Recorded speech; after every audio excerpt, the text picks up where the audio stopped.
ফার্স্টে ফিঙ্গারপ্রিন্ট কি করে এটা সেভ করবেন ফিঙ্গারপ্রিন্টে? আমার ফার্স্টে সেটিং আসবেন। আসার পরে একটু নিচে যাবেন। এইখানে লেখা দেখতে পাচ্ছেন এখানটায়। এটা হচ্ছে password and security K touch করবেন। আসার পরে একটু টাচ নিচে করবেন। এখানে আছে screen lock pattern, fingerprint pattern এবং ফেস এবং হচ্ছে সিলেক্ট আনলক। এখানে ফ্রেমে ক্লিক করবেন।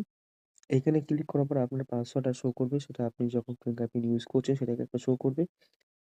যেটা আপনি নিয়েছেন সেটাকে সেভ করার পর এটাকে নিজের মধ্যে ফিঙ্গারপ্রিন্টের পাসওয়ার্ডের প্রথমে প্যাটার্ন লক দেবেন। তারপরে এখানে নিচে টানবেন। এইরকম ব্যাকগ্রাউন্ড দেখতে পাচ্ছেন। ফিঙ্গারপ্রিন্ট আ এই যে দেখতে পাচ্ছেন ফিঙ্গারপ্রিন্ট, সেই ফিঙ্গারপ্রিন্টের আ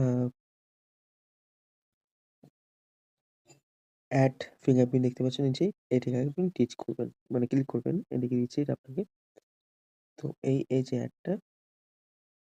অ্যাড ফিঙ্গারপ্রিন্ট ক্লিক করবেন। ক্লিক করার পর এখানে কি বলছে সেট ইউর ফিঙ্গারপ্রিন্ট। এখানে আপনি স্টার্ট করবেন। এখানটায় আপনি স্টার্ট করে নিজের মতো ফিঙ্গারপ্রিন্ট দিয়ে দেবেন। তো এই হলো আজকের আপনার প্রসেস ভিডিওটি। সবাই লাইক, কমেন্ট, সাবস্ক্রাইব করবেন। Thank you.